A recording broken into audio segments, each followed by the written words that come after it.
Okay, welcome back to the Seminar Theatre. Our next speaker, I have had the privilege of hearing speak before, and he's a very accomplished and entertaining speaker. He's also got dual experience, so he runs Stora, which is a service provider for the self-storage industry, but he's also set up his own self-storage business, so he has real lived experience of what it takes to do that and to succeed. Gavin Shields from Stora, please join us now. Gavin's going to be exploring not only why removals is so well placed to take advantage of self-storage.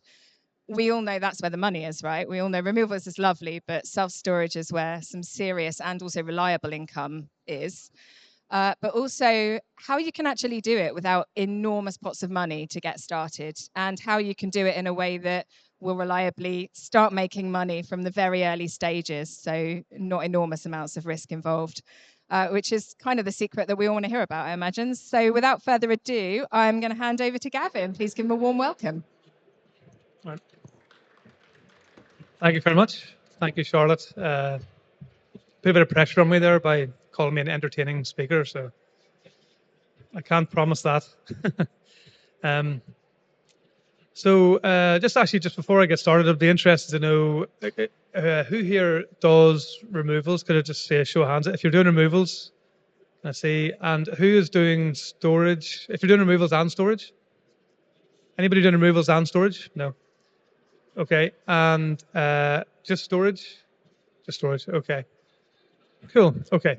Brilliant. So if you're in storage, you'll recognize a lot of this stuff probably, but I think there's definitely a huge opportunity. We've been coming here for maybe 4 years, and there's a huge opportunity for removals businesses to move into self-storage, and for self-storage operators to expand their business as well. It's a big opportunity in the UK at the moment. So I'm just going to talk a little bit about what I've done myself with my self-storage site, and then we'll talk through a few of the things that I think are very attractive about self-storage. So,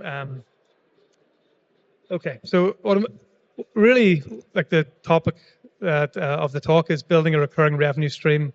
And that ultimately is what I think is the most interesting thing about self-storage. It's the ability to set up a recurring revenue stream.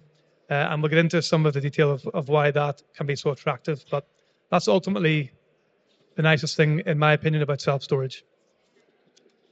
So this is a picture of my first site, as Charlotte said there. I started off in this industry by setting up my own site. I opened it 6 years ago. I've opened a second since. And from the very start, so this is I rented a warehouse, and from the very start, wanted this to be an unstaffed facility. So from the very start, I was like thinking, okay, how do I run this? I was running a tech company at the time, and I was thinking, how do I run this without having to answer phones and meet people on site and raise invoices and process payments? So from the very start, started looking at how do I automate my self-storage business as much as possible so that it can be a recurring revenue stream without a massive amount of my time. So everything from the start was based around automation. This is a picture of, this is the site map. So this is actually from my software product, Stora. So I had 149 units. I did it over 3 phases. I started off with 49, added another 60 or so, and then did the final 40 roughly. At 12,000 square feet of gross floor space. 9,000 of that, by the time you take into account a toilet and corridors, I had 9,000 roughly square feet of lettable rooms. Within 22 months of opening, I was 75% occupied, which was the target occupancy rate I was going for on the site. So I was never going for 100% occupancy, because to get 100% full, you've got to have low prices. Getting the right balance between the right occupancy level and your rate that you're charging customers is the goal in self-storage. So like if you want to optimize for revenue, getting that balance is the key. So I was 75% full within 22 months. Just a bit of background on where the site was. It was in a town called Portadown in Northern Ireland. There was a 2-mile radius population of 23,000 people and 60,000 in a 5-mile radius. And that's important because that's really where I started when I was looking at opening up self-storage. I actually started with what's the population in towns around where I lived, and then there's a number in the UK, so there's about 0.85 square feet of self-storage supply per capita of population in the UK. So I took 23,000, multiplied it by 0. It was actually zero point 0.7 at the time, multiplied by zero point 0.7 to get around 15,000 square feet. So I thought there is demand in this town of 23,000 people for 15,000 square feet of self-storage. So if I build 15,000 square feet of self-storage, I should be able to fill it pretty easily. And in the end, I built 9,000 square feet. Now, if you're thinking about the same if you're taking the same approach in a location you're in, it's important to also consider competition. Is there already an existing site? So I luckily at the time, there were no other existing indoor self-storage sites. So the 15,000 roughly square feet was kind of what I could have built. So that's why I filled up pretty quickly. There was kind of unmet demand in the area. I opened up and the thing filled. So just at a high level, the financials. So this is my first site. Like I said, for my first site, I leased a warehouse. So I was leasing warehouse. I was paying rates. I paid for the fit out. All together, I put in about £200,000, and within 22 months, it was kicking out about £80,000 of profit per year. So it was a 40% return on my investment with minimal time. Once it was up and running, like I wasn't answering phone calls. It was all running kind of in an automated way. So this for me is a thing you would do all day long. You would, if you could open 100 of these, you would open 100 because it's a brilliant way of investing money and getting a good return. So my initial foray into self-storage was a very positive one. Opened up the site, started to make a good bit of money, and ultimately was generating a recurring revenue stream that was, for me at the time, really, really interesting amount of money. Okay, so that's my background. That's how I got into self-storage.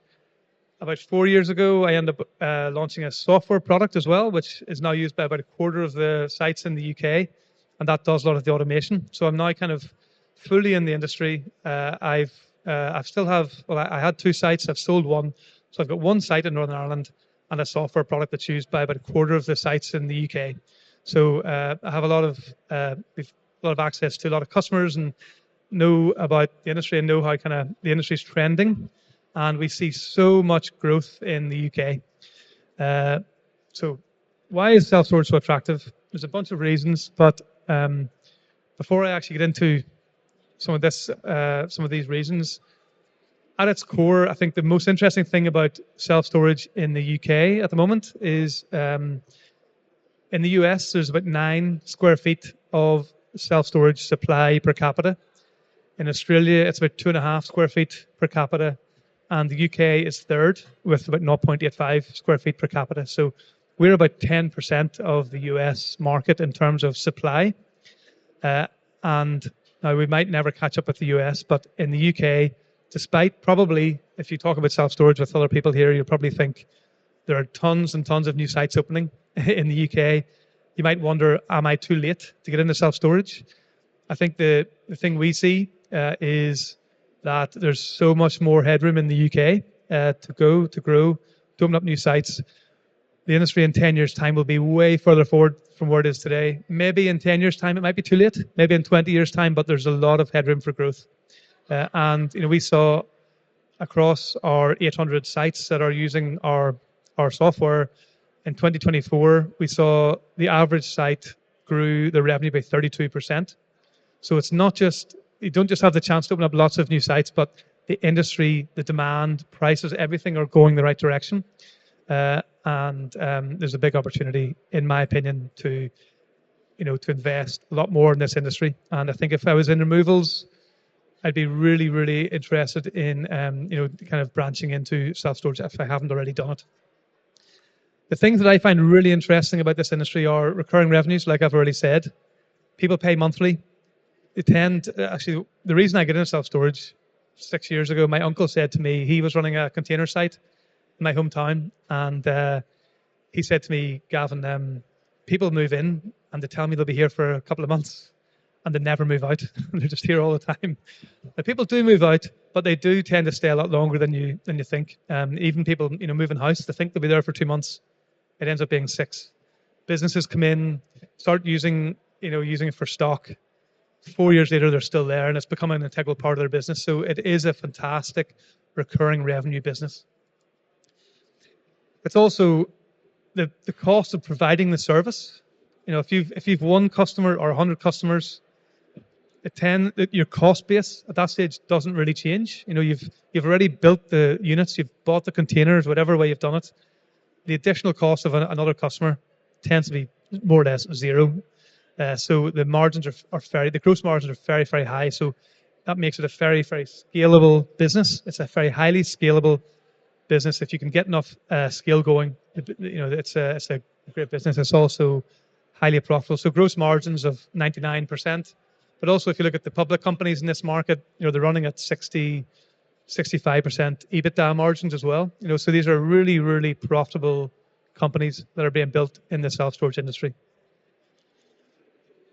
Okay, so the most obvious reason, if you are in removals and you're not yet in self-storage, I think apart from some of the stuff we've already talked about here, one of the most obvious reasons is you are already probably on the front line of these people moving house, moving their lives, making this move.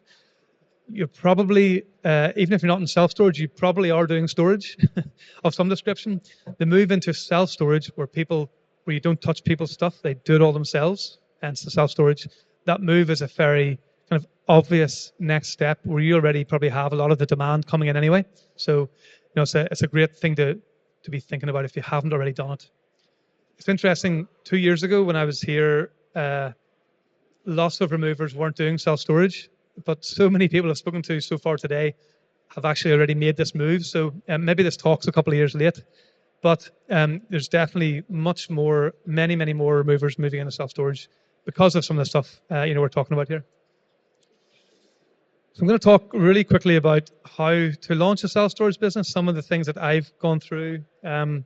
You've probably heard some of this before, so I'm not going to go take too long on it, but some of the initial decisions really are around, are you going to do an indoor site or an outdoor site? So it's pros and cons for both. An outdoor site, one of the big pros of that is you can buy containers, you can buy 10, you can then buy another 10, you can buy another 50, whatever. You can it's a smaller upfront investment, you can put it on land. One of the drawbacks of indoor self-storage is it tends to be a much bigger upfront investment. You might need to buy the building, you might need to fit it out. Like my upfront investment for my building was only £100,000, so I managed to do it really low, but this was at a time this was pre-COVID. The costs have probably doubled since then for a lot of this stuff. So it is more of an upfront investment doing it indoor. Now, that's a con, but it's also a pro because it positions you better against competition. It's much harder then for somebody to come in and open up across the road. They have to make a big upfront investment, whereas container sites are probably more susceptible to more competition. So there are pros and cons, but that's one of the biggest decisions you're making at the start. The size of the site, how much can you build? Go back to the population. Take your 0.85. Well, take the population, multiply by 0.85. That's probably the supply you can easily fill. What sort of size should you build? I mean, I would strongly advise against building a huge site in the countryside. At the same time, I know people with sites in the countryside that are big and they fill them. So, it can work in different ways.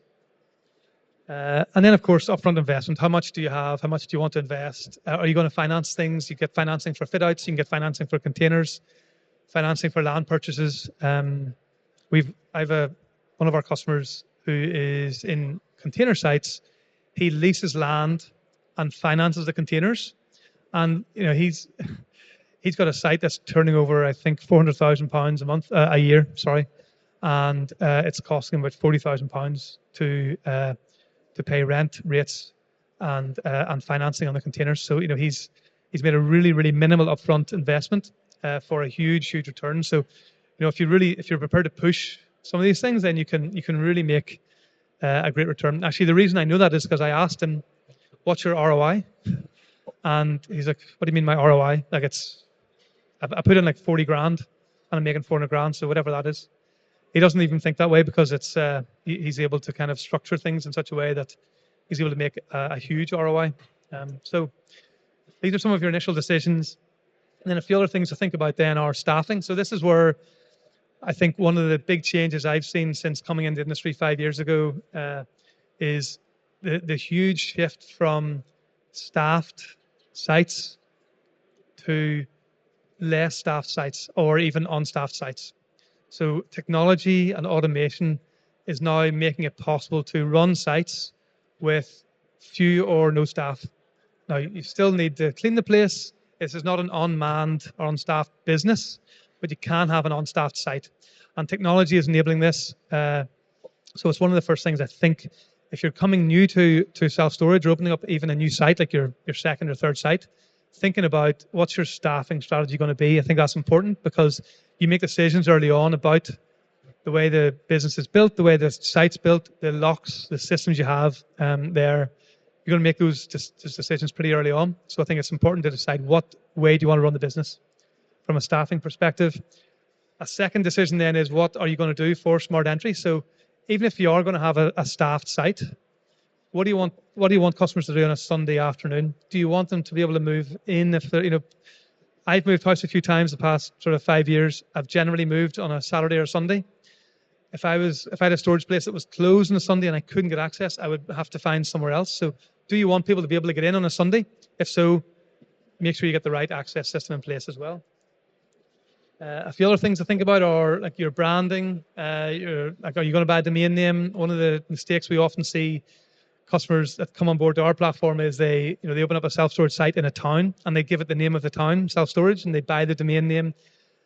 And then 6 months later, 12 months later, the business is going well. They want to buy a second site somewhere else, but they're stuck with this name and this website. So they have to kind of rebrand. So one of the things just think about early on is to think about branding and website. Now you might, if you're already in removals, you might already have all of this. So it's then just about sort of co-branding and how you manage that kind of, how do you manage having removals and self-storage? But lots of people have done this successfully, so it's easy to do. And then key decision 4 is your software. And this is, I think, like I would say this because I run a software product in this industry, but it's a really, really, really key decision because the choice of software is what's going to dictate whether you can support certain ways of running your business. If you want to automate your move-ins, if you want customers to book online, if you want customers to if you want to automate invoicing and automate payments, and even think about how do I automate my revenue of the business. So there are, I'm sure you all receive price increases for your phone bills or your Sky bills, whatever, every year or so. That's a common thing to be done. Self-storage should be no different. So, are you going to, if you have a self-storage business, are you going to run price increases every 6 months, every 12 months? Well, you probably, if you aren't already doing it, you probably should consider it because your costs are going up. People expect it. The right software product will make that easy for you and help facilitate revenue management as well. So price increases, but also even dynamic pricing and changing your pricing live based on how much you have left, how full your facility is. If you've only got one of your 120-foot container left out of 50, why not put the price way up and put it up by 20-30% because you don't need to sell that many that month. You don't need to sell one. Somebody will be prepared to pay that, and that's about revenue management and optimizing your business over time. So your choice of software is also really, really important. We have, as I mentioned, we have about a quarter of the self-storage sites in the UK using our software platform. These are some of the sort of larger traditional removers who've moved into self-storage and have had a huge amount of success in getting into self-storage. And there's dozens on our platform who've gone from removals into self-storage. So I asked at the start who's in self-storage. Lots of you already are, so I am preaching to the choir a little bit. But if you're thinking about doing it or thinking about expanding, then I think you're in good company, and there's a big opportunity in the UK at the moment. I don't really have that's kind of the end of what I was going to talk about. But if you've any questions or anything or questions. I'm happy to take any if you have any. As we don't have any hands up, I'm just going to dive in very quickly. So one question I had is lease versus owned. So if you're leasing your own property versus owning your own warehouse, how does that affect the picture in terms of, your outlook for the business and how you plan for that? Well, I suppose I would think about it in a couple of ways. One is how does that affect your business when you're running it? So, like if you've leased it, you got to make sure you've got a brilliant lease in place. My first building there that you saw, I had a leak in the roof. In about 9 months in, somebody's stuff got completely soaked, and it was a very depressing experience being with somebody and seeing their stuff kind of ruined. And luckily, well, I knew the roof wasn't great when I moved in. I didn't think it was that bad, but I put the liability for the roof repair onto the landlord, which I thought, well, that's good. But then still, he wasn't that incentivized to fix it. So it was kind of I probably came away from that thinking I don't like leasing. I did lease my second site as well, though, and it was a new building, and I've had no problems like that.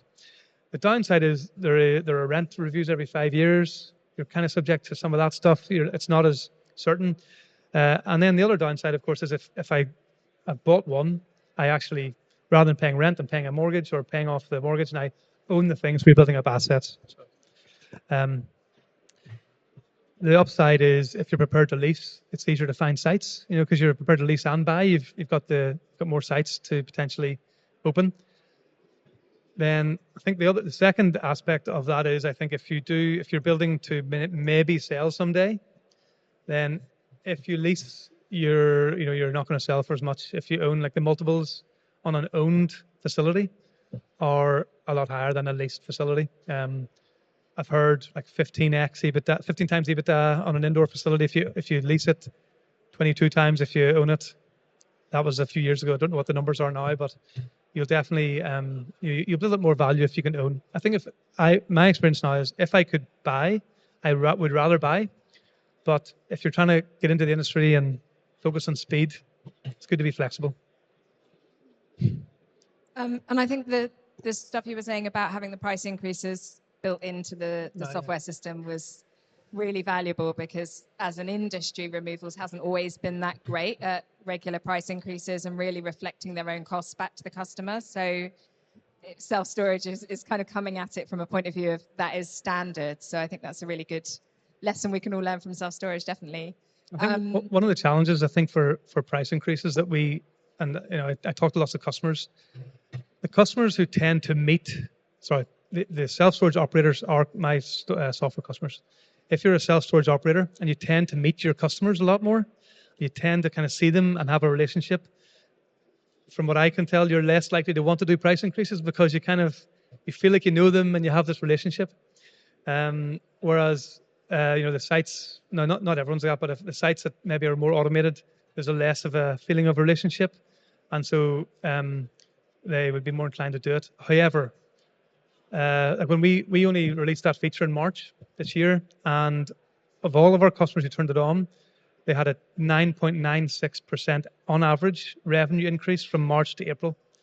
So this is a feature that maybe you don't really want to do it, but at the same time it's an acceptable practice. And if you can add 10% to your top line, that goes straight to the bottom line of the business. I mean, that's a very worthwhile thing to do. So if you're worried about it, I'd always encourage people. I would say, like, well, look, you have 500 customers, do it on 20 of them and see what happens, and then decide what to do then. Anyway, yeah. It's nice numbers. Sorry, I'm just going to come over with a microphone. Bear with me. Oh yeah. See, for the indoor sites, how important is it to be in a visible location? Well, so I think if you're in a visible location, you probably get more leads, which might allow you to have a higher price, because you're getting more leads, so you can have a higher price. You might fill up quicker, and it might be better. And also, if you're looking to sell the business at some point, having a premium location will probably add to the value of the business. On the other hand, I know plenty of people who've got indoor locations behind a building, totally invisible, and they still do well. So both can be great businesses, it's but a good location is better than a bad location. It's hard to put it into numbers, but yeah. Any other questions from the floor?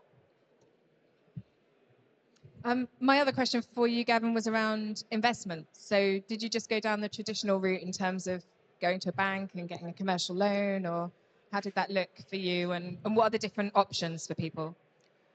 Well, for my self-storage, I initially put my own money into it, so it was at least I wouldn't have at least it, so I was able to. The £200,000 wasn't a huge amount, so it was kind of not too bad, but I suppose banks tend not to have self-storage is a relatively new asset class. So if you go to a bank manager and talk to them, they without if you're starting from scratch, they're not as maybe receptive as you might expect given the way the business is. However, if you have an existing business in removals and if you have assets already as part of that, then banks will probably be falling over themselves to lend to you. There are then some kind of self-storage specific finance companies, like we have a partnership with Approved Finance, and they can give loans for property purchases, for buildings, for containers, and even working capital loans. So there are specialist lenders who know this industry very well, but you'll obviously pay a bit more for that. But yeah, the bank financing from scratch is less open in the UK, as you might expect, whereas in the US, where the industry is far further along, it's that's kind of how everyone does it with bank financing. Fantastic, thank you. Well, Gavin's company Stora is exhibiting today. They are facing into the networking lounge, so if you want to have a chat and have a look at their software, they'll be over there in a second. Yep. Thanks very much. If there's no other questions, please just give Gavin a warm round of applause to say thank you. Thanks very much.